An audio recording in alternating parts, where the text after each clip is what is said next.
नमस्कार साथियों, स्वागत है आपका चैनल में। तो चलिए करते हैं आज का प्रैक्टिस सेट। पहले सवाल की ओर बढ़ते हैं।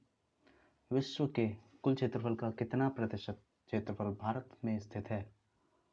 ऑप्शंस आपके सामने हैं। आंसर हो जाएगा बी 2.42%।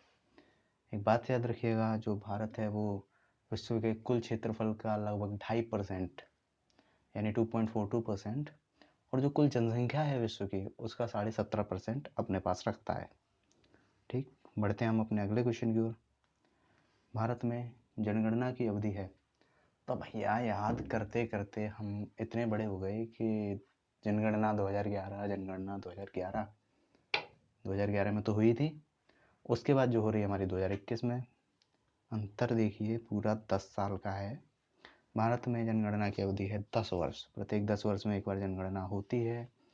अब जनगणना से सवाल आता है कि जो पहली जनगणना थी वो कब हुई, अनियमित जनगणना कब हुई, नियमित जनगणना कब हुई, इस तरीके के सवाल भी पूछे जाते हैं।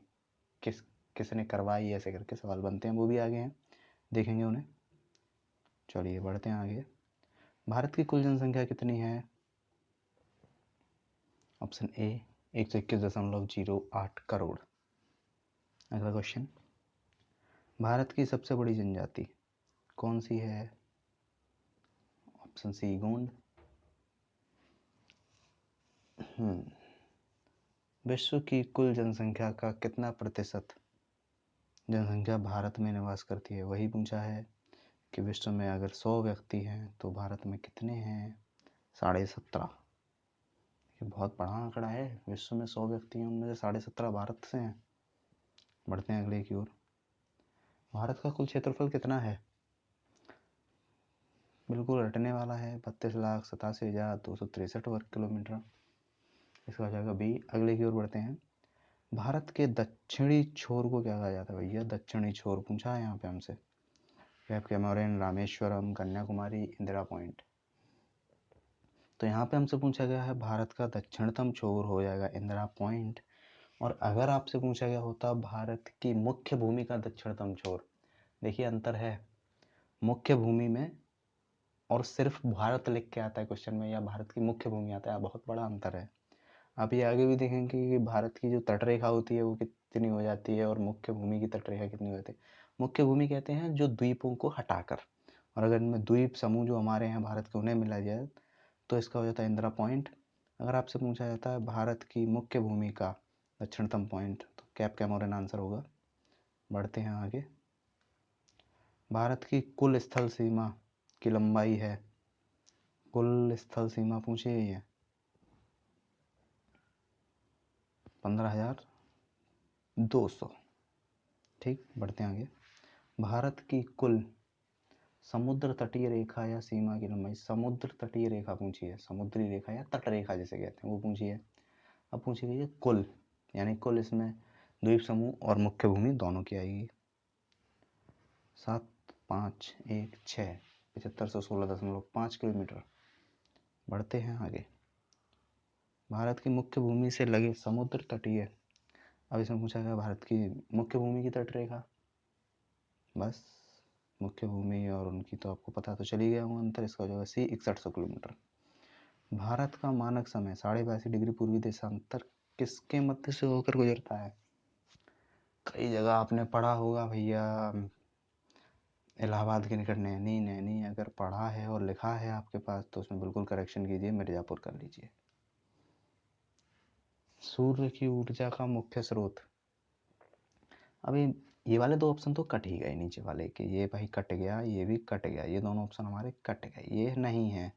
हमें जो कन्फ्यूज़न रहता है नाभिकीय संलयन और विखंडन में, है ना, तो याद रखिएगा जो परमाणु रिएक्टर और परमाणु बम है वो होते हैं नाभिकीय विखंडन से।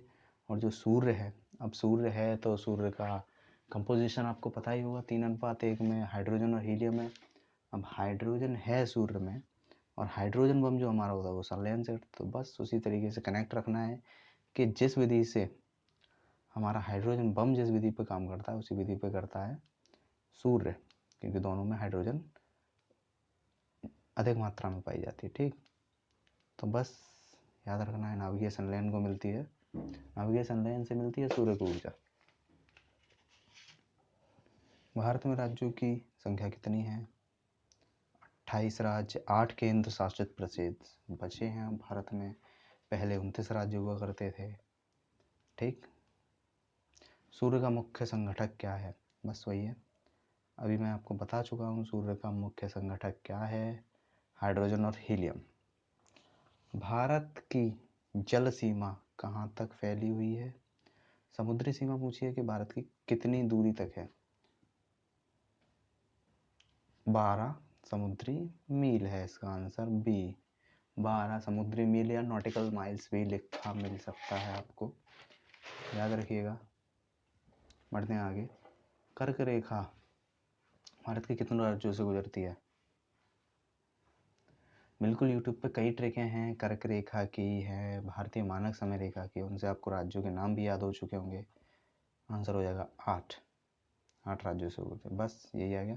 82.5 डिग्री पूर्वी देशांतर यानी भारतीय मानक समय रेखा जो कहाँ से गुजरती है?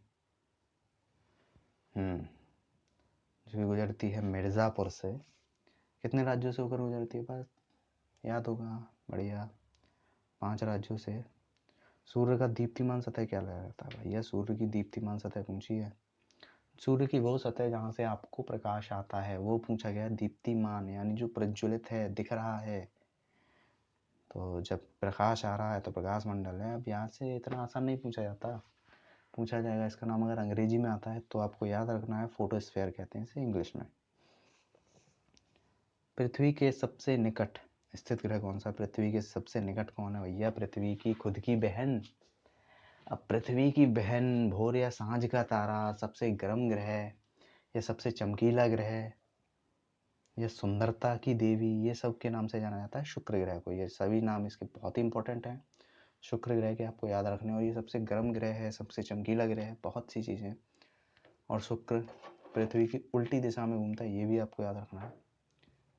चलिए बढ़ते हैं आगे। सबसे प्राचीन पर्वत किसे कहा जाता है? ऑप्शंस आपके सामने है, हिमालय, अरावली, एंडीज, एटलस। तो मुझे लगता है इसका आंसर पता ही होगा, अरावली। अब क्वेश्चन आपके लिए ये है कि अरावली की सबसे ऊंची जो चोटी है उसको आपको बताना है कमेंट में, तो बता दीजिए। बिल्कुल आसान है, कर सकते हैं इतना तो। सबसे नवीन पर्वत, ऑप्शंस फिर से आपके सामने हैं, हिंदुकुश पर्वतमाला, अरावली, हिमालय। तो बिल्कुल हिमालय हो जाएगा इसका आंसर। हिमालय की चोटी तो पता ही होगी सबसे ऊंची, माउंट एवरेस्ट। बिल्कुल। भारत के किस राज्य को प्राचीन नाम नेफा है? मतलब पहले किसे नेफा नाम से जानते थे? नेफा, नॉर्थ ईस्ट फ्रंटियर एजेंसी। 1972 से पहले अरुणाचल प्रदेश, जो भारतीय राज्य अरुणाचल प्रदेश है, इसे हम नेफा के नाम से जानते थे।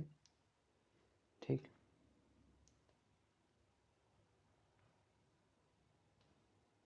भारत की जनगणना की शुरुआत लॉर्ड मेयो के शासनकाल में कब हुई? भैया लॉर्ड मेयो के शासनकाल में जनगणना कब शुरू हुई? ये सवाल ऐसे भी पूछा जाता है कि पहली बार अनियमित जनगणना कब हुई? 1872। नियमित पूछेगा 1881 रिपन के समय में। दोनों क्वेश्चन याद रखने हैं। सबसे गर्म एवं चमकीला ग्रह बता चुके हैं आपको ऊपर।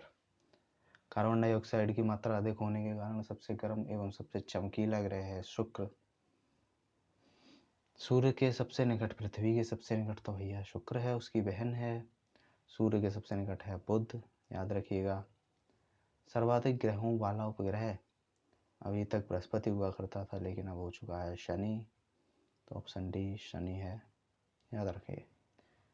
भारत की प्रथम नियमित जनगणना 1881 किसके समय में हुई? आई थिंक आप बता पाएंगे इसे। ये हुई थी लॉर्ड रिपन के समय में। क्षुद्र ग्रह किन 2 ग्रहों के बीच है? एस्टेरॉयड बेल्ट पूछी गई यहाँ पर, किन 2 ग्रहों के बीच में है?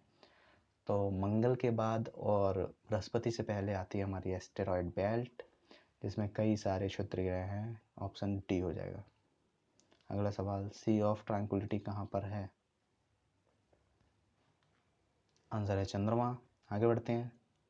बिना उपग्रहों वाला ग्रह, यहाँ पे आपकी थोड़ी सी नॉलेज काम आएगी। देखिए फोबोस डीमोस आपको पता है मंगल के, 2 ऑप्शन कटे। अब आपके पास रह गए 2 ऑप्शन, या तो ये होगा या ये होगा। बिल्कुल इसका है शुक्र और बुध, इनके पास कोई उपग्रह नहीं है। वही पूछ लिया गया संसा भोर या सांझ का तारा किसे कहते हैं, शुक्र। आगे बढ़ते हैं, सबसे बड़ा उपग्रह कौन सा है, गैनीमीड। अब पूछते हैं आपसे सबसे बड़ा उपग्रह है ये किस ग्रह से संबंधित है, तो भैया सबसे बड़ा उपग्रह जो है वो हमारे सबसे बड़े ग्रह से ही संबंधित है, यानी बृहस्पति। जनगणना का महाविभाजक वर्ष किसे कहा जाता है, 2 तरीके से सवाल आता है, जनगणना का महाविभाजक वर्ष और जनगणना का लघु विभाजक वर्ष। महाविभाजक में आता है आपका 1921, लघु विभाजक में 1951। क्यों आता है, देखिए 1914 से लेकर 1918 तक चला प्रथम विश्व युद्ध, जिसके अंतर्गत बहुत ही बड़ी मात्रा में जनहानि हुई।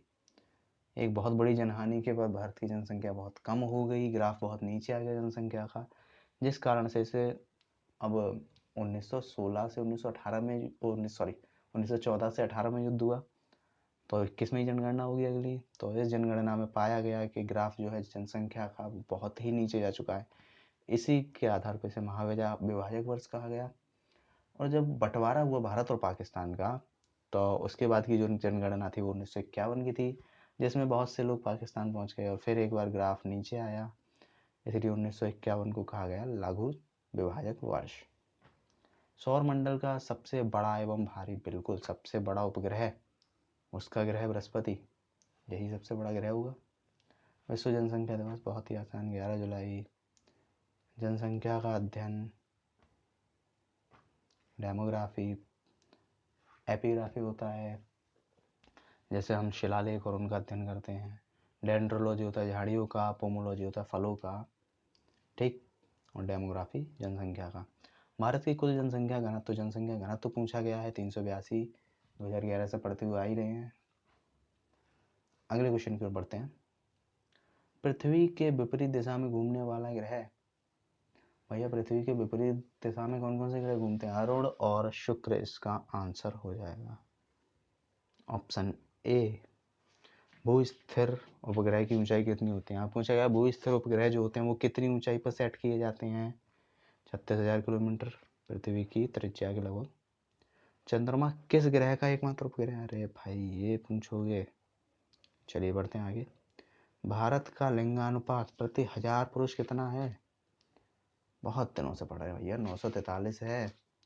अभी कभी कभी आपसे ये पूछा जाता है कि लिंगानुपात कितने पर निकाला जाता है, तो याद रखिए प्रति 1000 पर निकाला जाता है लिंगानुपात।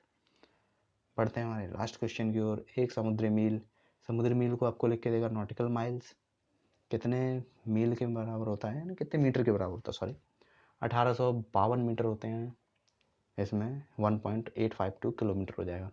अब एक सवाल यहाँ पे आता है, एक फैदम जो कि समुद्र की गहराई मापने की इकाई है फैदम, एक फैदम में कितने मीटर होते हैं, ये आपको कमेंट बॉक्स में बताना।